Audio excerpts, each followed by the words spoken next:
అపోస్తుల కార్యాలు 20వ అధ్యాయము 28, 29, 30 వచనాలు. పౌలు తన యొక్క మూడవ మిషనరీ జర్నీని కంప్లీట్ చేయడానికి సిద్ధంగా ఉన్నాడు. అతను ఎఫెసీలో మనకి 20వ అధ్యాయము 32వ వచనం ప్రకారము 3 సంవత్సరాలు ఎఫెసీ పట్టణంలో అతను పరిచర్య చేశాడు. గొప్ప కలహము రేపబడిందని మనం చూసాం. ఆ ఎఫెసీ పట్టణంలో ప్రధానమైన దేవత అయిన అర్తెమీదేవికి ఎదురుగా నించున్నప్పుడు క్రీస్తు మార్గము అర్తెమీదేవి యొక్క మార్గమునకు వ్యతిరేకంగా వచ్చి క్రీస్తు మార్గము గెలిచి ఆసియా అంతటా, లేకపోతే ఆసియా మైనర్ అంత ప్రాంతం అంతటా దేవుని వాక్యం విస్తరించినట్లు పౌలు మనకి లేఖనాల్లో చెప్తూ ఉన్నాడు. ఆ ప్రాంతం అంతా కూడా సుమారుగా ఆసియా మైనర్ ఖండం అంతా కూడా దేవుని వాక్యము 3 సంవత్సరాలు తన పరిచర్య ద్వారా ఇంటింటికి వెళ్ళి ఆయన పరిచర్య చేశాడు అని ఇక్కడ 24వ వచనంలో మనకి 20వ అధ్యాయంలో మనకు కనపడుతూ ఉంది. ఆయన అంత పరిచర్య చేశాడు కాబట్టి సుమారుగా 3 సంవత్సరాలు అనేక మంది శిష్యుల్ని ఆయన కూడగట్టాడు. దేవుని రాజ్యం కొరకు గొప్ప పరిచర్య చేసి ఆయన అంటున్నాడు, ఇంక ఎఫెసీ పట్టణంలో నేను ఉండబోను అని చెప్పి అక్కడ కొంతమంది పెద్దలను, ఆ సంఘాలకు కొంతమంది పెద్దలను నిర్ణయించి ఆయన ఆ ప్రాంతం నుంచి చివరిగా రోమా వెళ్ళటానికి యెరూషలేం మీదుగా అతను ప్రయాణం మొదలుపెట్టాడు. 19వ అధ్యాయము 21వ వచనంలో ఆ మాట కనపడుతుంది. చూడండి, 19వ అధ్యాయం 21వ వచనంలో, ఇలాగ జరిగిన తర్వాత పౌలు మసిదోనియా అకయ దేశంలో మార్గంలో వచ్చి యెరూషలేంకి వెళ్ళవలనని మనసులో ఉద్దేశించి నేను అక్కడికి వెళ్ళిన తర్వాత రోమా కూడా చూడవలనని అనుకునుచున్నాను. అది పౌలు యొక్క అంతిమమైన destination. His final destination is the mega city రోమాలో తన పరిచర్య ముగించాలని పరిశుద్ధాత్మ చేత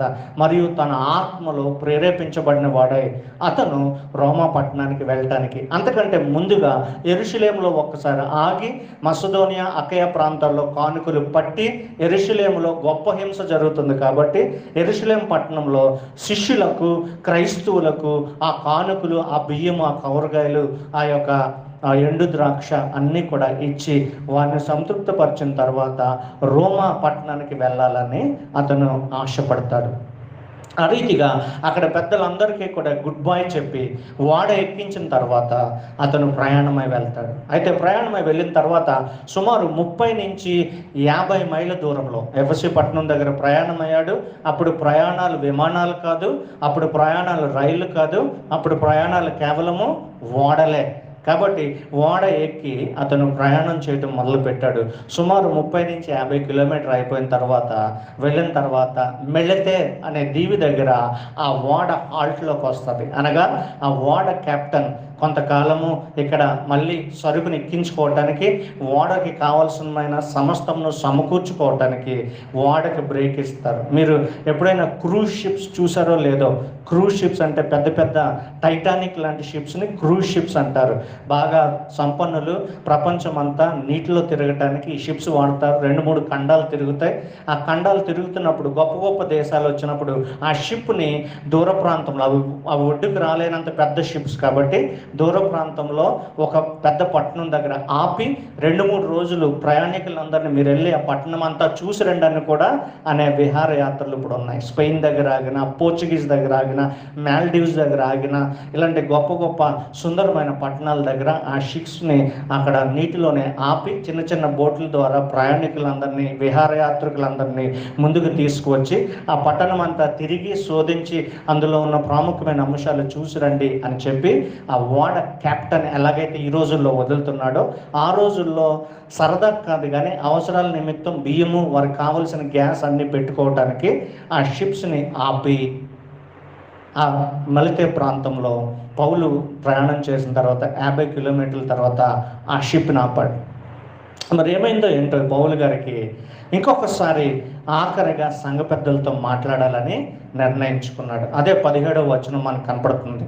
17వ వచనంలో మనం చూసినప్పుడు 20వ అధ్యాయం 17వ వచనం, ఇక్కడ అతడు మిలితే నుండి ఎఫెసునకు వర్తమానము పంపి, వెనక్కి మళ్ళీ వర్తమానం పంపాడు. సంఘపు పెద్దలను పిలిపించి వారు తమ యొద్దకు వచ్చినప్పుడు వారితో ఇట్లనైనా is giving his final discourse, is giving his final leadership advice. సంఘ పెద్దలకు లీడర్షిప్ అడ్వైజ్ ఫైనల్గా మరొకసారి ఎందుకు అనిపించిందో మరొకసారి ఆ లీడర్షిప్ అడ్వైజ్ ఇవ్వటానికి మెలితిలో ఆగిన ఆ పడవను ఉపయోగించుకుని, ఆ సమయాన్ని ఉపయోగించుకుని మరలా వెనక్కి వర్తమానం పంపి ఆ పెద్దలందరూ మెలితే ద్వీపానికి రావాలని చెప్పి వారు వచ్చినప్పుడు వారందరినీ సమకూర్చుకుని సంఘానికి అవసరమైన, అక్కడున్న పెద్దలకే కాదు సంఘానికి అవసరమైన గొప్ప ఆజ్ఞలను, అంటే లీడర్స్గా ఉండవారికి, పాస్టర్లుగా ఉండవారికి, సంఘ పెద్దలుగా ఉండదలిచిన వారికి, సువార్థికులకి అందరికీ గొప్ప అడ్వైస్ ఇస్తూ ఉన్నాడు. అది మనకి 28, 29, 30 వచనాల్లో అది మనకి కనపడుతూ ఉంటుంది. సంఘం గురించి మాట్లాడుతున్నప్పుడు ఏంటి పాస్టర్స్, సంఘ పెద్దలు ఇవన్నీ మనం ఆలోచించడానికి ప్రాముఖ్యంగా సంఘాలు 3 విధాలుగా విడిపోయినాయి. ఈ ప్రపంచవ్యాప్తంగా ప్రాముఖ్యంగా సంఘాలు 3 విధాలుగా విడిపోయినాయి. ఇంకా ఉన్నాయి విభాగాలు. మనకు అర్థం కావడానికి ఒక 3 విభాగాలు చూద్దాం. నా వైపు దృష్టి ఉంచండి.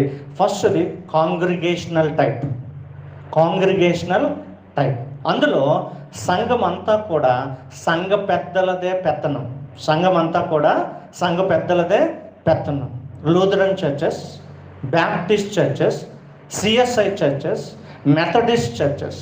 అందులో పాస్టర్ వారు ఆడించే ఒక దిష్టు బొమ్మ మాత్రమే. ఆ పాస్టర్ ఆ సంఘంలో కొనసాగాలంటే ఆ సంఘ పెద్దలను ఏం చేయాలి? అతను కాకపట్టాలి, లేకపోతే ఆ సంఘ పెద్దలకు అనుగుణంగా ఉండాలి.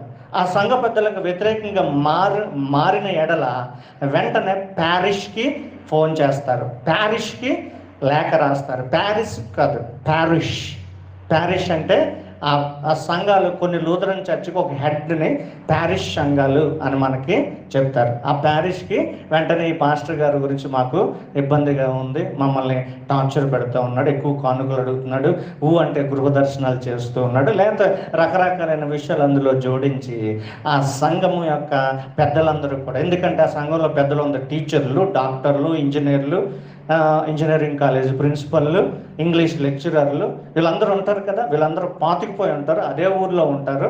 కాబట్టి ఆ ఊర్లో ఉన్న వారందరూ కూడా సంఘ పెద్దలుగా చాలామంది అవుతూ వారందరూ కూడా ఏ మంచి పాస్టర్ వారి ట్యూన్కి ఎవరు ఆడుతున్నారో ఆ పాస్టర్ని 5 సంవత్సరాలు పనిచేయిస్తారు. ఆ ట్యూన్ ఆడట్లేదు అనుకోండి, వెంటనే 2 సంవత్సరం 3వ సంవత్సరంలో ఇతన్ని మాకు ట్రాన్స్ఫర్ చేయండి అని చెప్పి పైన ప్యారిష్ అధికారులకి, బిషప్లకి వారు రాయటం మొదలు పెడతారు. ఇది ఫస్ట్ టైప్, కాంగ్రిగేషనల్ చర్చెస్. అందులో సంఘ పెద్దలు ఎలా ఉంటారంటే పరపతి, హోదా బట్టి వారు ఎన్నుకోబడతారు, వారికి వారే పక్కన బట్టే ఎన్నుకోబడుతూ ఉంటారు. వారందరూ పాస్టర్ని కంట్రోల్ చేస్తారు. రెండవ రకము సింగిల్ పాస్టర్ డ్రివెన్ చర్చెస్. అంటే మొత్తం సంఘం అంతటికి ఒకే పాస్టర్ ఉంటాడు. ఆ పాస్టర్ గారి కుటుంబమే అందులో యాక్టివ్గా ఉంటుంది. ఆ పాస్టర్ గారికి నచ్చిన వారు మాత్రమే సంఘ పెద్దలు. ఆ పాస్టర్ గారు ప్రకారము ఆడేవాళ్ళు మాత్రమే సంఘ పెద్దలు. మిగతా వాళ్ళు ఎంత విశ్వాసం ఉన్నా, ఎంత ప్రార్థనా పరులైనా, ఎంత భక్తి అయినా ఆ పాస్టర్ గారికి, ఆ పాస్టర్మ్మ గారికి, ఆఖరికి ఆ పాస్టర్ గారి యొక్క కొడుకులకో కూతుర్లకో నచ్చకపోతే వారందరూ సంఘ పెద్దలు కానే కాదు. Single pastor driven churches. ఇటువంటి చర్చలు మనం ఎక్కువగా మన యొక్క జిల్లాల్లో, మన ఆంధ్రప్రదేశ్లో మనం చూస్తాం. ఒకే పాస్టర్ ఉంటాడు, ఆయన ఫోటోగా కనపడుతుంది ఎక్కడ చూసినా, ఆయన పేరే కనపడుతూ ఉంటుంది ఎక్కడ చూసినా. ఆఖరికి ఒక ఇమేజ్ చేసిన, ఒక వాక్యం చేసిన, అందు మీద ఫోటో కనపడాలి, పేరు రాస్తే సరిపోదు ఆయనకి, ఆ పాస్టర్ గారికి. ఆ ఇమేజ్ మీద కూడా ఆ యొక్క ప్రతిరోజు పంపే వాక్యం మీద కూడా అతని ఫోటో ఉండాలి. అంతగా ఈ యొక్క అధికార కాంక్ష ఎక్కువైపోయి అతను ఆ పాస్టర్ గారే మొత్తం డ్రైవ్ చేస్తూ ఉంటాడు. ఆ పాస్టర్కి ఇష్టమైన వారే సంఘ పెద్దలుగా ఉంటుంది. మూడవది బిబ్లికల్ ప్యాటర్న్. వాక్యానుసారమైన పద్ధతి ఏంటంటే ద ప్లూరాలిటీ ఆఫ్ ఎల్డర్స్. అంటే బహుళ సంఘ పెద్దల వ్యవస్థ. ఈ మూడో దాంట్లో ఏముంటుందంటే ఒకే పాస్టర్ కాదు కానీ ఇద్దరు ముగ్గురు బోధించే వ్యక్తులు, ఇద్దరు ముగ్గురు మిగతా పనులన్నీ చూసే వ్యక్తులు. అడ్మినిస్ట్రేటివ్ ఎల్డర్స్, టీచింగ్ ఎల్డర్స్ అని అంటారు. Administrative elders, teaching elders. Christmas programme వస్తున్నప్పుడు అరేంజ్ చేయడానికి కొంతమంది, మీల్స్ పెట్టుకుంటున్నప్పుడు అవన్నీ బయట చూడటానికి కొంతమంది, వీళ్ళందరినీ అడ్మినిస్ట్రేటివ్ ఎల్డర్స్ అని అంటారు. వ్యవహరించే వ్యక్తులుగా కనపడుతుంటారు. కొంతమంది టీచింగ్ ఎల్డర్స్గా కనపడుతూ ఉంటారు. వీరు టీచ్ చేస్తూ ఉంటారు, సంఘానికి అవసరమైన ఆత్మీయ ఆహారం పంచడానికి వారు నిర్ణయించబడుతూ ఉంటారు. The biblical pattern is the plurality of elders. The plurality of elders అంటే కొంతమంది పెద్దలు కలిపి, మన చర్చ్ ఇంకా ఆ స్థాయికి ఇంకా అంతమంది లేరు కాబట్టి ఆ ఎల్డర్స్ అందరినీ మనము ఎన్నుకోవచ్చు. కొద్దిగా ఆ మోడల్లోకి మనం రన్ అవుతున్నాం కానీ పూర్తిగా ఇంకా ఎస్టాబ్లిష్ అవ్వలేదు. కాబట్టి మన సంఘాలు కూడా అదే ప్యాటర్న్లో నడుస్తూ ఉంటాయి. ఏదైతే ఇక్కడ లేఖనాలు ఇవ్వబడినాయో సంఘ పెద్దల యొక్క యజమాయి, లేకపోతే సంఘ పెద్దలు, ఇక్కడ అపోస్తలుడైన పౌలు అంటున్నాడు సంఘపు పెద్దలను పిలిపించి. మరేంటి పాస్టర్లను అనలేదు, కాపర్లను అనలేదేంటి? సంఘపు పెద్దలను పిలిపించి. కాపర్లే పెద్దలు, పెద్దలే కాపర్లు, కాపర్లే పెద్దలు, పెద్దలే కాపర్లు. ఒక సంఘానికి ఒక నాయకుడి కన్నా ఇద్దరు ముగ్గురు నాయకుళ్ళు ఉండటం మంచిది. ఇద్దరు ముగ్గురు అంటే నాయకుడు అనటం కన్నా సర్వెంట్స్, లేకపోతే ఇద్దరు ముగ్గురు సేవకులు, లేకపోతే ఐదుగురు, అందులో ముఖ్యంగా ఒక ఇద్దరు అడ్మినిస్ట్రేటివ్ ఎల్డర్స్, ముగ్గురేమో టీచింగ్ ఎల్డర్స్, లేకపోతే ఇద్దరు టీచింగ్ ఎల్డర్స్, ముగ్గురేమో అడ్మినిస్ట్రేటివ్ ఎల్డర్స్ ఉండటానికి ప్రయత్నం చేయాలి. అదే ప్యాటర్న్ అపోస్తలుడైన పౌలు ఈ అపోస్తల కార్యాల్లో, అపోస్తల కార్యాలు మొదట్లో మనకు 6వ అధ్యాయం మొదట్లో మనకు కనపడుతూ ఉంటుంది. అది బిబ్లికల్ ప్యాటర్న్. అపోస్తల కార్యాలు 6వ అధ్యాయము 1వ వచనం, అదే అపోస్తల కార్యాలు 108వ పేజీలో మనకు కనపడుతుంది. చూడండి, ఆ దినములో శిష్యుల సంఘము సంఖ్య విస్తరించుచున్నప్పుడు 6:1 అనుదిన పరిచర్లో తమలోని విధవరాణులు చిన్నచూపు చూస్తున్నారని హెబ్రీయుల మీద గ్రీకు భాష మాట్లాడు యూదులు సనగసాగిరి. అప్పుడు 12 అపోస్తలులు తమ యొద్దకు శిష్యుల సమూహమును పిలిచి, మేము దేవుని వాక్యము బోధించటం మానే ఆహారము పంచిపెట్టుట యుక్తము కాదు. కాబట్టి సహోదరులారా, ఆత్మతోనూ జ్ఞానంతో నిండుకున్న మంచి పేరు పొందిన 7 మనుషులను మీలో ఏర్పరచుకోండి. మేము వారిని ఈ పనికి నియమింతుము. అయితే మేము ప్రార్థన యందు వాక్య పరిచర్యందు ఎడతెక్కుందుమని చెప్పిరి. ఆ మాట జనసమూహం అంతటికీ ఇష్టమైనందున వారు విశ్వాసంతోను పరిశుద్ధాత్మతో నిండుకున్న స్టెఫెను, ఫిలిప్పు, ప్రొకోరు, నికన్నోరు, తిమోను, పర్మెనాసు, యూదుల మత ప్రవేశులైన అంతియోకు అనువాడు అగు నికోలాసు అనువారిని ఏర్పరచుకుని వారిని అపోస్తలుల ఎదుట నిలబెట్టి వీరు ప్రార్థన చేసి వారి మీద చేతులుంచారు. దేవుని వాక్యము ప్రబలమై శిష్యుల సంఖ్య యెరూషలేములోను బహు విస్తరించను. యాజకులు అనేకులు విశ్వాసము ఉంచారు. అక్కడ కనపడుతుంది ఏంటంటే, మొదటగా 12 మంది అపోస్తలులు, సంఘం పెరిగే కొద్ది 5,000 మంది, 3,000 మంది యాడ్ అయ్యే కొద్ది 12 మంది అపోస్తలులు కంప్లైంట్ చేస్తారు, మేము వాక్యం బోధించాలా, క్యాటరింగ్ చేయాలా? మేము వాక్యం బోధించాలా, క్యాటరింగ్ చేయాలా అని అడుగుతున్నారు. అందుకని వారందరూ ఒక నిర్ణయానికి వచ్చారు. వాక్యం బోధించే వాళ్ళు కొంతమంది, అడ్మినిస్ట్రేషన్ చేసేది కొంతమంది. విధవరాలను లైన్లో పెట్టడానికి, ఎవరికి అన్యాయం జరగకుండా అందరికీ సమానంగా భోజనం వెళ్ళటానికి, అందరికీ సమానంగా క్యాటరింగ్ జరగటానికి, అందరికీ సమానంగా ఈ పరిచర్యలన్నీ జరగటానికి కొంతమంది 7 ఎన్నుకున్నారు. సో ఇటు పక్కనేమో యోహాను, పేతురు, యాకోబు సంఘ పెద్దలుగా, బోధించే పెద్దలుగా మనకు కనపడుతున్నారు. ఈ పక్కన 7 ఫిలిప్పు, ఈ మనకి చదువుబడిన అన్ని పేర్లలో ఉన్న పెద్దలందరూ కూడా మనకు కనపడుతున్నారు. సో ఒక పక్కన ఈ సంఘ పద్ధతిని మనము చూసుకోవచ్చు. బహుళ సంఘ పెద్దల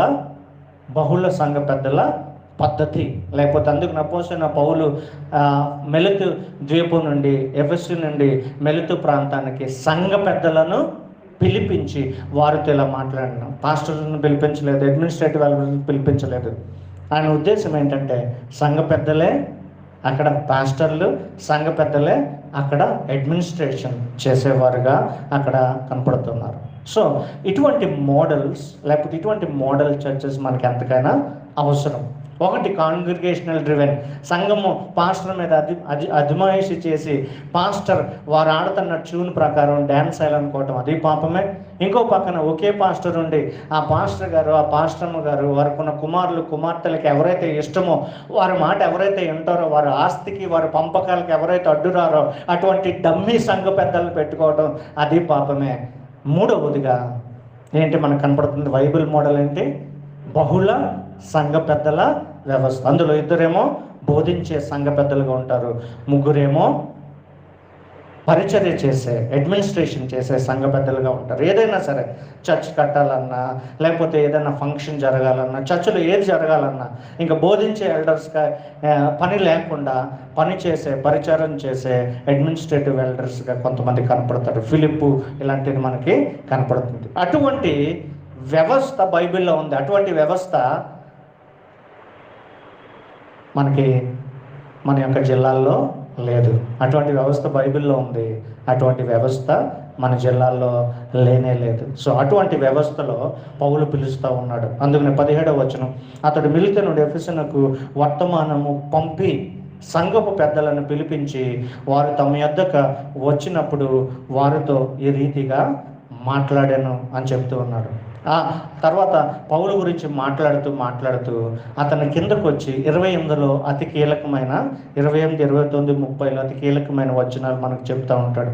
దేవుడు తన స్వరక్తమిచ్చి సంపాదించిన ఈ సంఘమును, తన సంఘమును కాయుటకు పరిశుద్ధాత్మ మిమ్మల్ని దేని యందు అధ్యక్షులుగా ఉంచునో ఆ యావత్ మందను గురించి మీ మటుకు మిమ్మల్ని గురించి జాగ్రత్తగా ఉండుడి. నేను వెళ్ళిపోయిన తర్వాత క్రూరమైన తోడేళ్ళు మీలోకి ప్రవేశించినని మీకు తెలియని. ఎవరితో చెప్తున్నాడు ఈ మాట?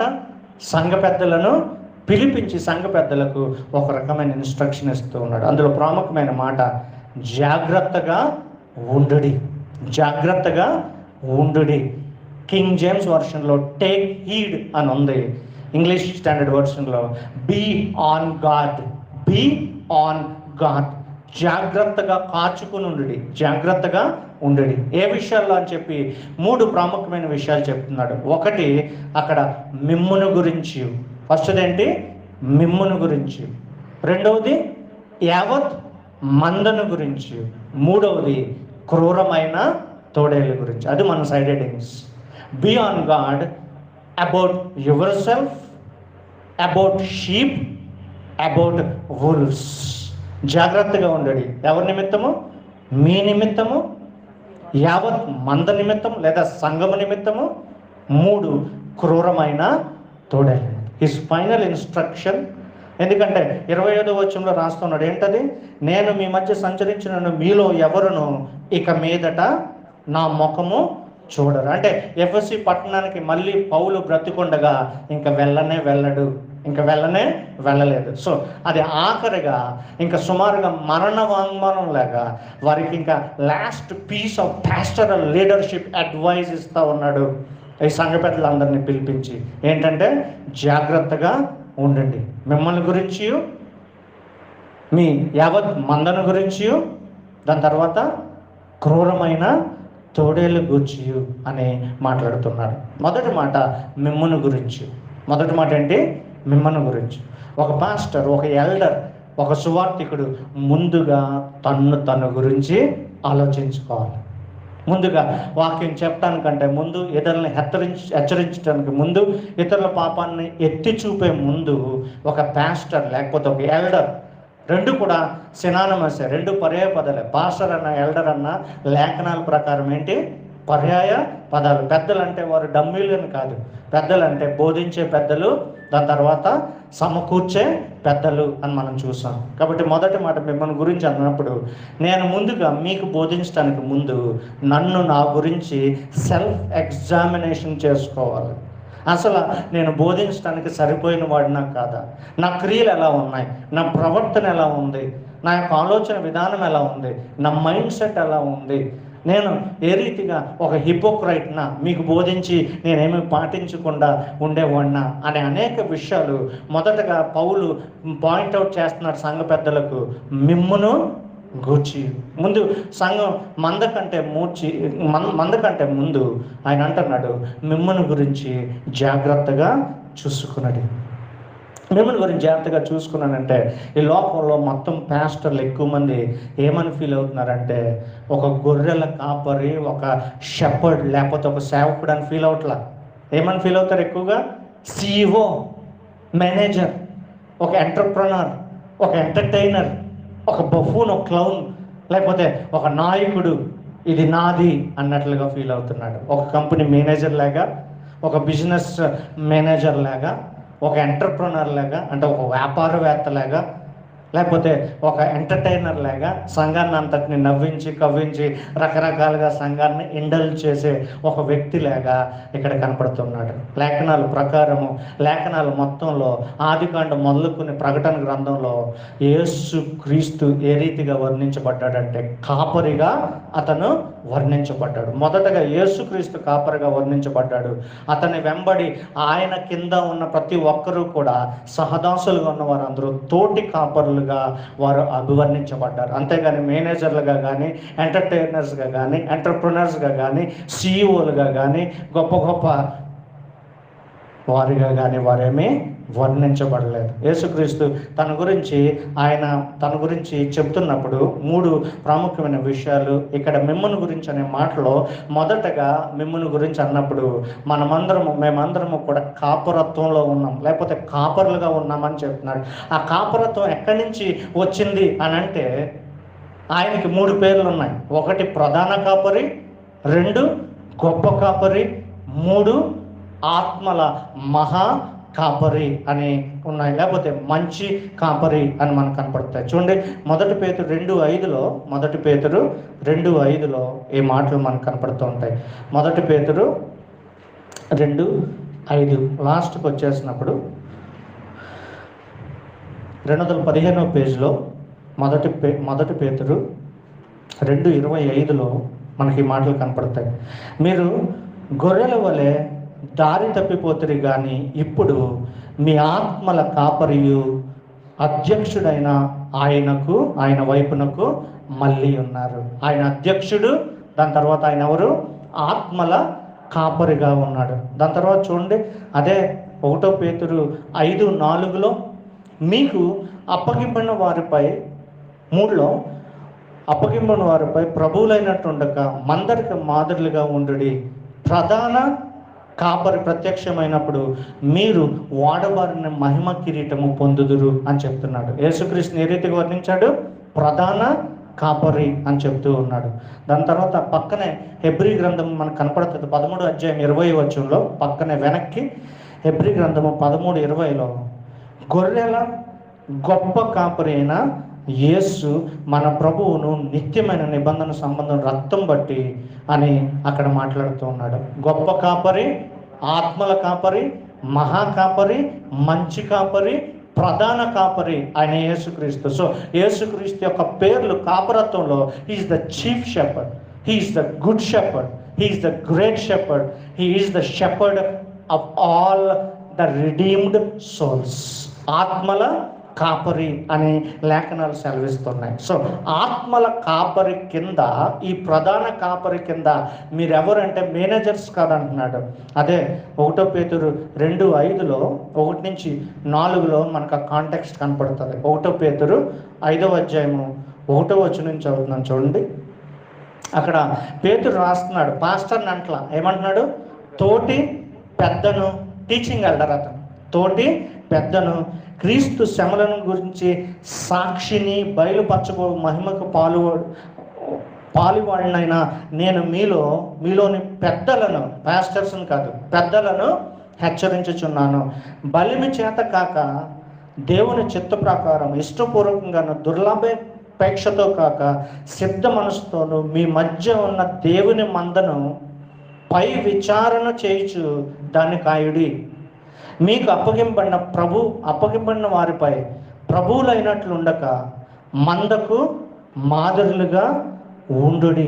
ప్రధాన కాపరి ప్రత్యక్షమైనప్పుడు మీరు వాడబారిన మహిమ కిరీటం పొందుదురు అని చెప్తున్నాడు. 2వ వచనంలో పై విచారణ చేయొచ్చు అనే మాట కనపడుతుంది. 2వ మాటలు ఏంటి? ప్రభువులైనట్లు కాక, మంద మీద ప్రభువులైనట్లు, ఇంకా నాదే నేనే అన్నట్లుగా కాక మిమ్మల్ని ఎలా ఉంచాడంటే ఇంగ్లీష్లో అండర్ షెపర్డ్స్ అని అంటాడు. అండర్ షెపర్డ్స్, లేకపోతే ఓవర్సియర్స్. పై విచారణ చేసేవారు. దేవుడికి సంపాదించాడు. ఆ సంఘాన్ని అంతా ఎవరు సంపాదించారంటే దేవుడు తన స్వరక్తం ఇచ్చి సంపాదించిన ఆ సంఘానికి ప్రధాన కాపరి అయిన, గొప్ప కాపరి అయిన, ఈ మహా కాపరి అయిన యేసు క్రీస్తు కింద మీరు అండర్ షెపర్డ్స్గా ఉండి మీరు పై విచారణ మాత్రమే చేయండి, కానీ ఆ మంద అంతటికి ప్రభువులైనట్లుగా మీరు ప్రవర్తించవద్దు అని చెప్పి మొదటగా మాట్లాడుతూ ఉన్నాడు. అపోస్తలుడైన పౌలు మిమ్మును గురించి మీరు జాగ్రత్త పడుడి, బీ ఆన్ గాడ్ అని చెప్పినప్పుడు ఈ యొక్క పెద్దలకు, లేకపోతే బోధించే పెద్దలకు, ఇక్కడ అంటున్నాడు కదా అపోస్తలుడైన పేతురు కూడా తోటి పెద్దనైనా నేను అని అంటున్నాడు కదా. అపోస్తలుడైన పేతురు చెప్పినట్లుగా పెద్దలకు ఉండవలసిన లక్షణాల్లో జాగ్రత్తగా ఉండుడి అని ఆయన చెప్పుకుంటూ వస్తున్నాడు. ఒక ఎగ్జామినేషన్ గురించి, సెల్ఫ్ ఎగ్జామినేషన్ గురించి మాట్లాడుతున్నాడు. ఒక కాపరి ఎన్ని గొర్రెలను కాయగలడు? 50, 100, 200, 1,00,000 ఎన్ని గొర్రెలు కాయగలడు ఒక కాపరి? 100, 150 మహా అయితే. 1,00,000 గొర్రెలు కోయగలడా? మరి ఈరోజు కాపర్లు ఏంటి 1,00,000 గొర్రెలు కాస్తున్నారు, 5 లక్షల గొర్రెలు కాస్తున్నారేంటి ఈరోజు కాపర్లు? 18 లక్షల గొర్రెలు కాశాడంటే ఒక కాపరు చనిపోయాడు. మరి మొన్న 18 లక్షల గొర్రెలను ఒకే కాపరు కాస్తాడా? గొర్రెలు అయితే సాధ్యం కాదు. మనుషులు మట్టి కంట్రోల్ చేసేస్తున్నారు ఆన్లైన్లో. ఒక కాపరు ఎంతమంది గొర్రెలను కాయగలడు? ఒక చర్చిలో ఎంత మెంబర్షిప్ ఉండదు తెలుసా?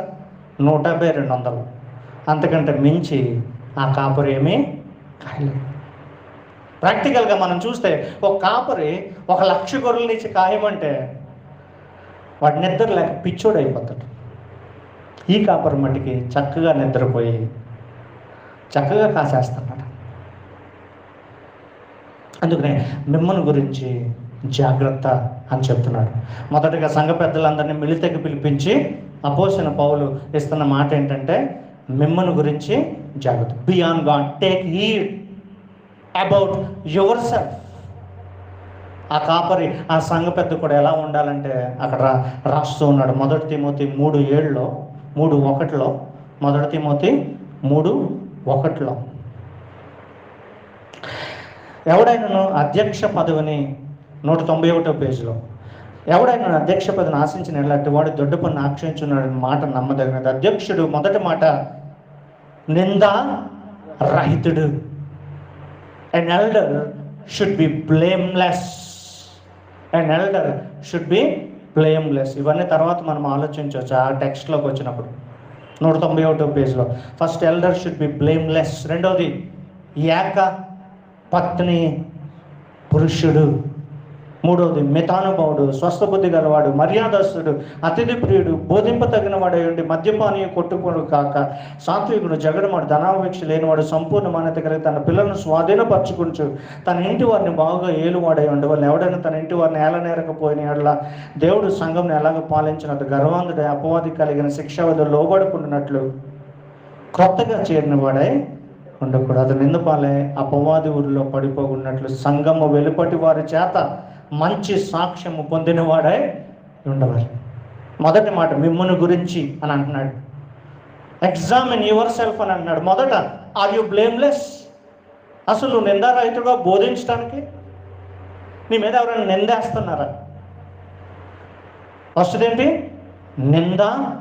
ఆ మాట దగ్గరే 90% మంది మేమందరం కూలిపోవాల్సి ఉంటుంది. ఎవరైనా నా మీద నిందేస్తే, అన్యాయంగా నిందేస్తే నేను బోధించడానికి సరిపోయేవాడిని కాదు. 2 ఏకపత్ని పురుషుడు. మ్యారిటల్ అఫైర్స్ పెట్టుకుని ఉన్నవాళ్ళు బోధించడానికి సరిపోరు. ఫిజికల్గా ఒకే భార్యతో ఉంటారు, సైకలాజికల్గా గృహ దర్శనం పేరిట అనేక మందితో మాట్లాడుతూ ఉంటారు. యజమానులు లేనప్పుడు గృహ దర్శనానికి వెళ్తారు చాలామంది. అది ప్రమాదకరం. అందుకనే ప్రతి సంఘాల్లో ఈ ఎక్స్ట్రా మ్యారిటల్ అఫైర్స్ పాస్టర్ నుంచే మొదలవుతున్నాయి. అక్కడ రాస్తున్నాడు నువ్వు పనికిరావు అని అంటే అక్కడ అనేక మంది ఉంటానే ఉన్నారు. ఇంతకీ వాళ్ళకి వాక్యం తెలియట్లా. పాస్టర్ ఎలా ఉండాలి, సంఘ పెద్ద ఎలా ఉండాలంటున్నాడు. ఏక పత్ని పురుషుడు విడాకులు తీసుకోకూడదు, వివాహేతర సంబంధాలు ఉండకూడదు, మిమ్మల్ని గురించి జాగ్రత్త అని అంటున్నాడు. ఎందుకంటే నిందారహితుడే ఉండాలి అని చెప్తున్నాడు. మొదటి మాట యు షుడ్ బి బ్లేమ్లెస్. వెంటనే పెట్టాడు మొదటి మాట, దాని వెనకాల ఉన్న మాట ఏకపత్ని పురుషుడు.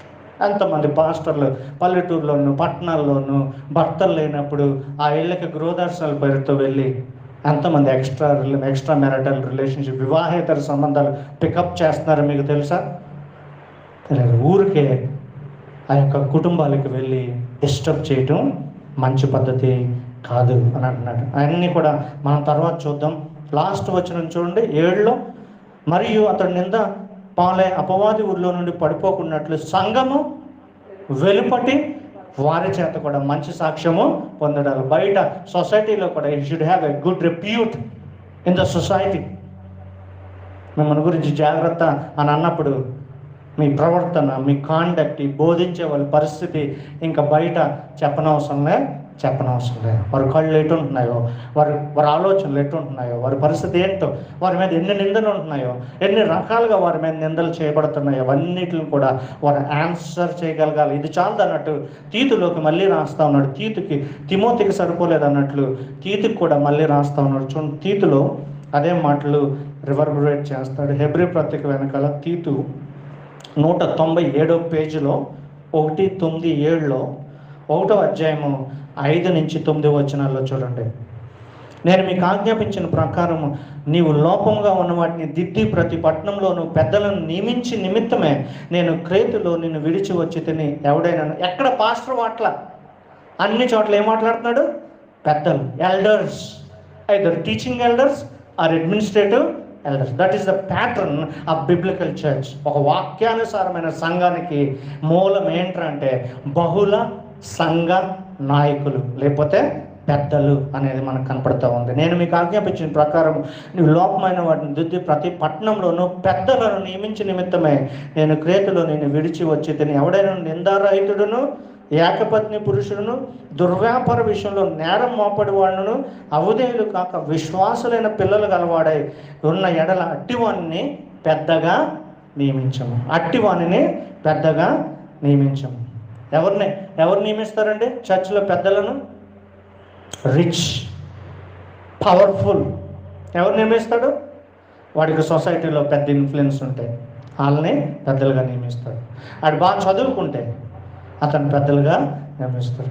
ఆమె గొప్ప ఎంఆర్ఓ గారికి భార్య అయితే ఆమెను పెద్దగా నియమిస్తారు. ఎవరిని పెద్దగా నియమించాలి? ఇక్కడ కొన్ని క్వాలిఫికేషన్స్ ఉన్నాయి, కొన్ని క్రైటీరియా ఉంది. ఆ రీతిగా కాక దానికి వ్యతిరేకంగా సొంత కులపు వాడైతే వాడిని పెద్దగా నియమించుకుంటారు. ఒకే రేస్ అయితే మల్టీనేషనల్ చర్చెస్లో వాడిని పెద్దగా నియమించుకుంటారు. పర్సనాలిటీ, కరిష్మా ఇలాంటివన్నీ ఉంటే, అందం ఉంటే పెద్దగా నిర్ణయించుకుంటారు. ఎత్తు గంభీరంగా ఉంటే పెద్దగా నియమించుకుంటారేమో. అవన్నీ కూడా లేఖనాల్లో మాట్లాడలేదు. నిందారహితుడు, ఏకపత్ని పురుషుడు, పిల్లలను జాగ్రత్తగా కంట్రోల్లో పెట్టుకునేవాడు, సంఘము వెలుపట్టు కూడా మంచి సాక్ష్యము కలిగిన వాడు అని చెప్పి అందుకనే రాస్తున్నాడు, మిమ్మల్ని గురించి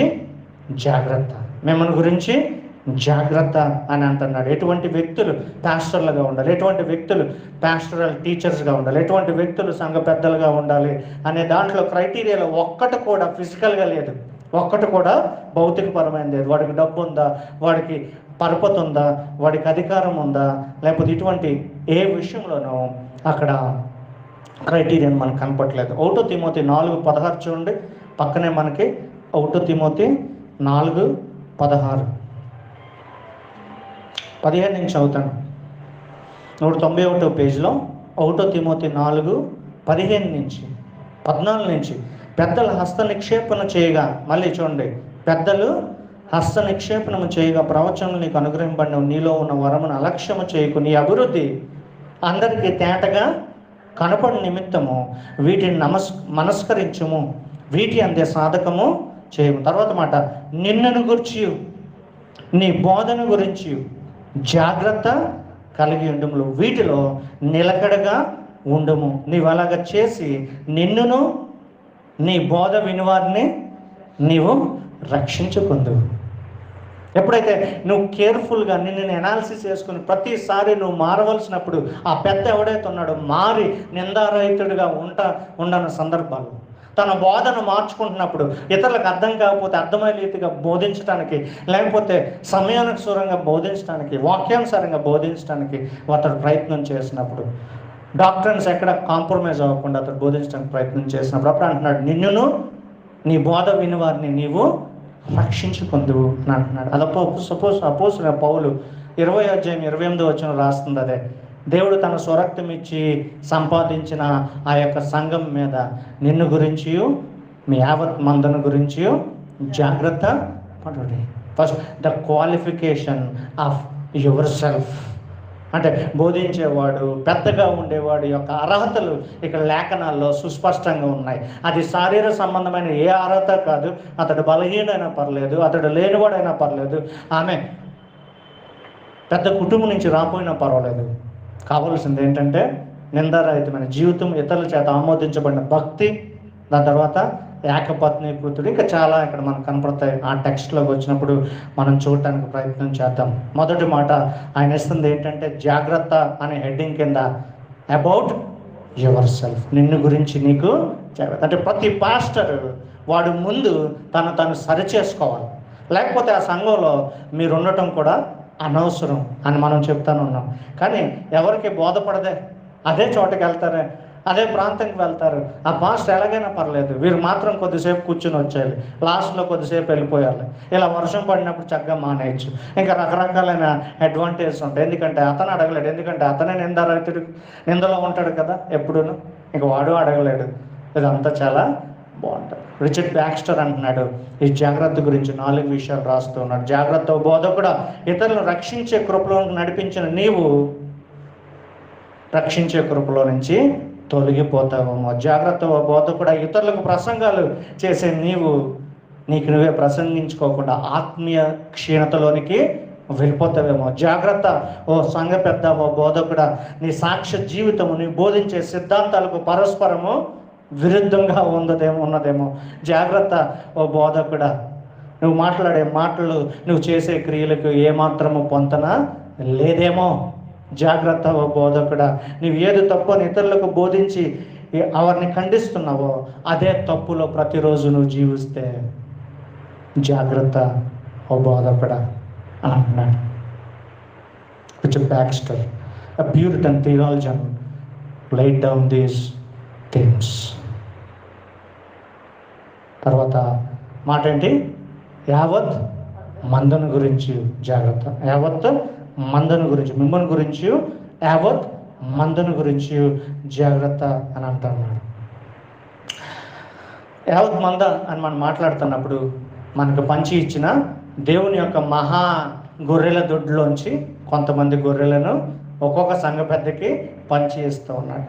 అందరూ అంటారు నా సంఘ సభ్యులు, నా విశ్వాసులు, నా సంఘము అనే మాటలు బయటకు వస్తూ ఉంటాయి. ప్రభు అంటున్నాడు నీ సంఘం ఎక్కడుంది, నీ సంఘ సభ్యులు ఎక్కడున్నారు? ఓ పక్కన కష్టపడి చెమటోడ్చి సువార్త చేసి వారి నిమిత్తం ప్రార్థన చేసి నిజంగా ఒక పాపిని రక్షణలోకి నడిపించిన, నిజంగా ఒక వ్యక్తిని పాపం నుంచి విశ్వాసం నడిపించిన వ్యక్తినే నీ సభ్యుడు అని అంటలా. అంతేనా? దేవుడు అంటున్నాడు ఇక్కడ. పౌలు ఏమంటున్నాడు? నువ్వు బాగా సువార్త చేసి వారి గురించి ప్రార్థించి వారి కోసం ప్రాకులాడి ఉదయం సాయంత్రం వారితో మాట్లాడి వారి అవసరతలన్నీ గమనించుకుని వారిని కంఫర్ట్ చేసిన తర్వాత దేవుని మీద ఇష్టపడి శిలువను అంగీకరించి ఒకడు విశ్వాస అయిన తర్వాత వాడు కూడా నువ్వు స్వరక్తం ఇచ్చి సంపాదించిన విశ్వాసం కాదు. వాడు కూడా ఎవడు అంటున్నాడు? దేవుడు తన స్వరక్తం ఇచ్చి సంపాదించిన విశ్వాసం. ఆన్లైన్లో బాగా వల్లమ్ముతున్నారండి. ఇలా ఉంటేనే మన సంఘ సభ్యులు, నీ సంఘ సభ్యులు కాదని అంటున్నాడే. నీ అనే మాట లేదు. కేవలం నువ్వు పై విచారణ చేయవాడు మాత్రమే. You are an overseer or an under shepherd. పై విచారణ చేయవాడు మాత్రమే అని అంటుంటే ఆన్లైన్లో పెద్ద వలలు ఉన్నాయి. వాళ్ళు ఏమి సువార్త చేయరు. ఆన్లైన్లో ఒక వల వేస్తారంతే, అప్పుడు 10,000 మంది పడిపోతారు. అక్కడ క్యూఆర్ కోడ్ పెడతారు. ఆ రోజు సంఘం అక్కడ అయిపోయింది.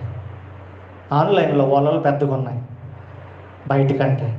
బయట వలలు వేస్తున్నారు, ఆన్లైన్లో కూడా వలలు బాగా పెద్దగా ఉన్నాయి. ఏంటి కాపరి యొక్క ప్రధానమైన ఉద్దేశం లేకపోతే పెద్దల యొక్క ప్రధానమైన ఉద్దేశం ఈ గొర్రెల ఎడల అని అంటే 3G: grace, guide and God. Grace, guide and God. వారిని ఏం చేయాలి? పోషించాలి, వారిని ఫీడ్ చేయాలి, వారిని సంరక్షించాలి, వారిని లీడ్ చేయాలి, వారిని నడిపించాలి. కాపరి యొక్క 3 ప్రధానమైన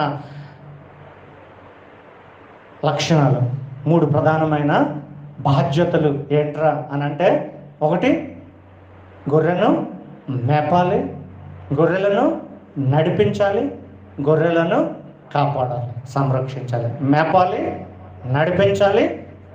నడిపించాలంటే ముందు నేను నడవాలి, ముందు నాకు నడవటం తెలియాలి. అందుకు నేను నిందారహితుడివై ఉండమని చెప్తున్నాడు. అబౌట్ యువర్ సెల్ఫ్ అని చెప్తూ ఉన్నాడు. మొదటిది గ్రేస్, గైడ్. దాని తర్వాత ఆయన అంటా ఉన్నాడు గాడ్ అని చెప్తూ ఉన్నాడు. యోహాను సువార్త 21వ అధ్యాయంలో అక్కడ మాట్లాడుతూ ఉన్నాడు. ప్రభు పేతురుతో మాట్లాడుతున్నాడు. యోహాను 21:15-18 వచనాల్లో ఈ రీతిగా మనకి కనపడుతూ ఉంటుంది. యోహాను 21:15-18 102వ పేజీలో మనకుంది. వారు భోజనం చేసిన తర్వాత యేసు సీమోను పేతురు వైపు చూసి, యోహాను కుమారుడైన సీమోను, వీరికంటే నువ్వు నన్ను ఎక్కువగా ప్రేమించున్నావని అడుగుగా అతడు, అవును ప్రభు అని నేను ప్రేమించున్నాను, నీవెరుగునట్లే ఎరుగుదు అని ఆయనతో చెప్పాను. యేసు నా గొర్రెలను మేపమని అతనితో చెప్పాను. మరలా ఆయన యోహాను కుమారుడైన సీమోను, నన్ను ప్రేమించున్నావని రెండవసారి అతను అడగగా, అవును ప్రభు అని నేను ప్రేమించుచున్నాను, నీవే ఎరుగుదు అని ఆయనతో చెప్పాను. ఆయన నా గొర్రెలను ఖాయమని అతనితో చెప్పాను. మూడోసారి ఆయన యోహాను కుమారుడైన సీమోను, నీవు నన్ను ప్రేమించుచున్నావా అని అతను అడిగాను.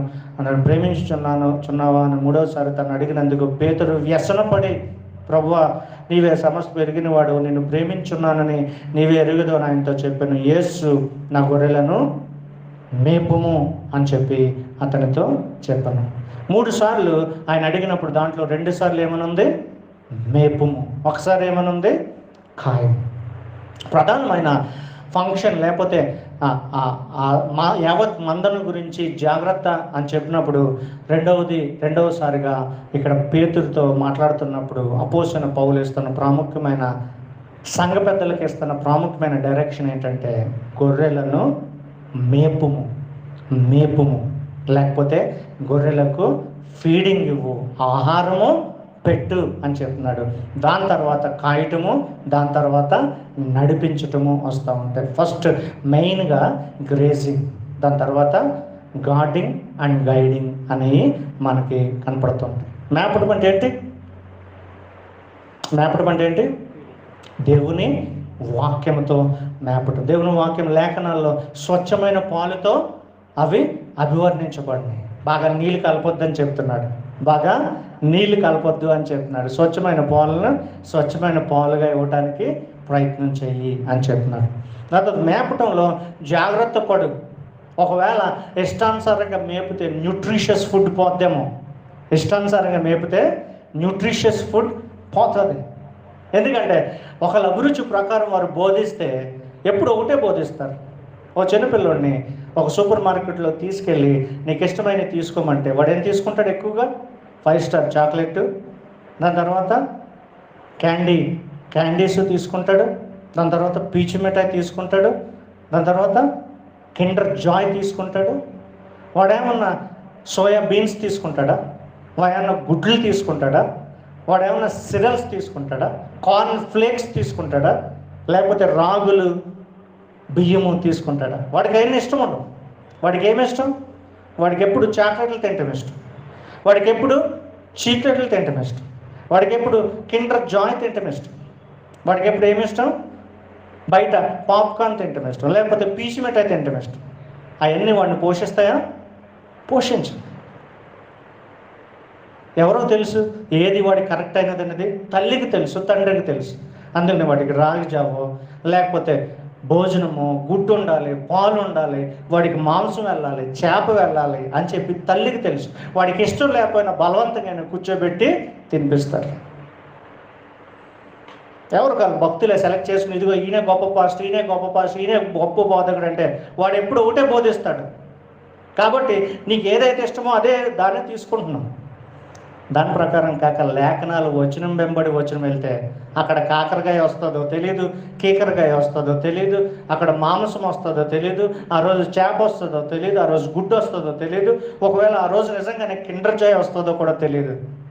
లేఖనాలు వచనం వెంబడి వచనం వెళ్తున్నప్పుడు లేఖనాలు పరిపూర్ణమైన న్యూట్రిషన్ ఇస్తుంది. అలా బోధించలేనప్పుడు ఆ సంఘంలో ప్రతిసారి ఆ పాస్టర్కి ఇష్టమైనవి బోధిస్తూ ఉంటాడు. ఎప్పుడు రిపీట్ అవుతుంటాయి, థింగ్స్ రిపీట్ అవుతూ ఉంటాయి. వాడు ఏం బోధిస్తాడంటే వాడు యెహోవా సాక్ష్యానికో ఎప్పుడు బైబిల్లోనే బోధిస్తాడు, కానీ యెహోవా మాత్రమే దేవుడు, యేసు దేవుడు కాదని బోధిస్తూ ఉంటాడు. రిపీట్ అవుతూ ఉంటాయి. వాడు మోర్మన్ అనుకోండి, వాడు బోధలే బోధిస్తాడు. సబ్బాత్ ఆరాధకుడు అనుకోండి, వాడు అదే బోధిస్తూ ఉంటాడు. ఏం బోధిస్తాడు? శనివారం ఎందుకు ప్రాముఖ్యమైంది, అని బోధిస్తుంటాడు. వాడు పెంతెకోస్తు ఆరాధకుడు అనుకోండి, భాషలు ప్రవచనాలు బోధిస్తూ ఉంటాడు. ఎందుకంటే వాడికి వేరేది బోధించడం ఇంకా రాగడం. That is not the complete meal for the sheep.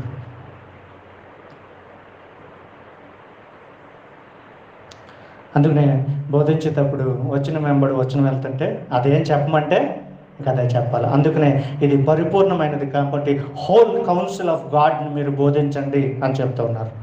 So ఫీడింగ్లో మొదటిది ఏంటంటే న్యూట్రిషియస్ ఫుడ్ ఉండేటట్టు చూడాలి. న్యూట్రిషియస్ ఫుడ్ గొర్రె సెలెక్ట్ చేసుకోలేదు. చిన్నపిల్లడు ఎలాగైతే వాడికి అవసరమైన న్యూట్రిషన్ ఫుడ్ సెలెక్ట్ చేసుకోలేడో వాడు గొర్రె సెలెక్ట్ చేసుకో. అందుకనే ఎక్కువ మంది ఆన్లైన్కి ఎందుకు అట్రాక్ట్ అయ్యారంటే వారికి ఏది కావాలో అక్కడ బాగా దొరుకుతుంది కాబట్టి అక్కడ ఆగిపోయారు.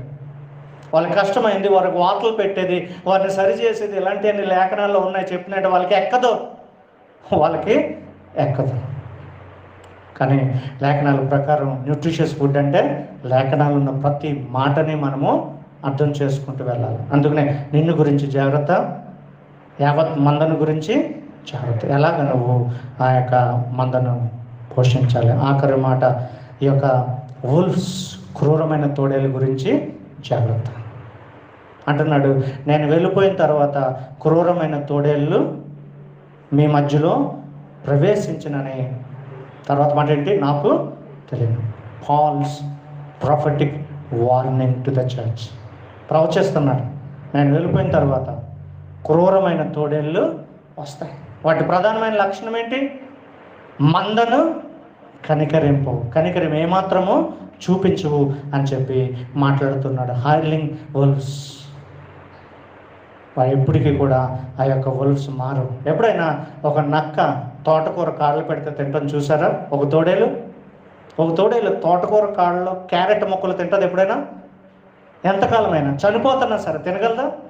అంటే ఈ వుల్ఫ్ అనే వ్యక్తి, క్రూరమైన తోడేళ్ళు ఎప్పటికీ మారడు. అందుకు నా వెనకాల క్రూరమైన తోడేళ్ళు వస్తారు, వారిని మీరు గమనించాలి. అందుకనే సంఘ పెద్దలారా మీరేం చేయాలంటే క్రూరమైన తోడేళ్ళు మీరు పసిగట్టి దేవుడు స్వరక్తం ఇచ్చి కొన్న సంఘాన్ని మీరేం చేయాలి? కాపాడాలి, రక్షించాలి అని చెప్తున్నాడు. అది కాపరి యొక్క బాధ్యత, సంఘ పెద్ద యొక్క బాధ్యత అని చెప్తున్నాడు. ఎందుకంటే క్రూరమైన తోడేళ్ళు ఎప్పటికీ వెజిటేరియన్ అవ్వదు. It always remain non vegetarian. మనలోంచే ఆ క్రూరమైన తోడేళ్ళు బయలుదేరతాడు అని చెప్తూ ఉంటాడు. చూడండి, ఈ యొక్క 1 తిమోతి 1:20, 1 తిమోతి 1:20 ఆఖరి 2 వచనాలు అయిపోయింది. 1 తిమోతి 1:20 వారిలో హుమైనయును అలెగ్జాండరు ఉన్నారు.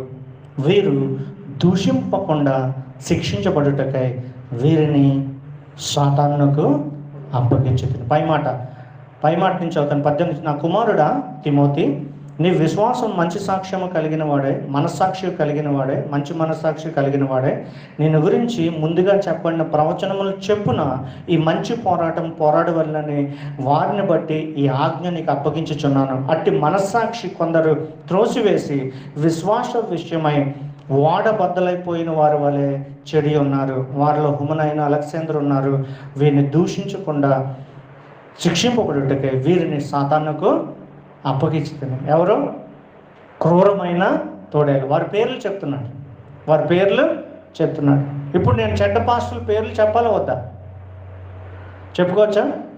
అపోస్తలుడైన పౌలు is naming names, is calling out their names. వారి పేర్లు చెప్తున్నాడు.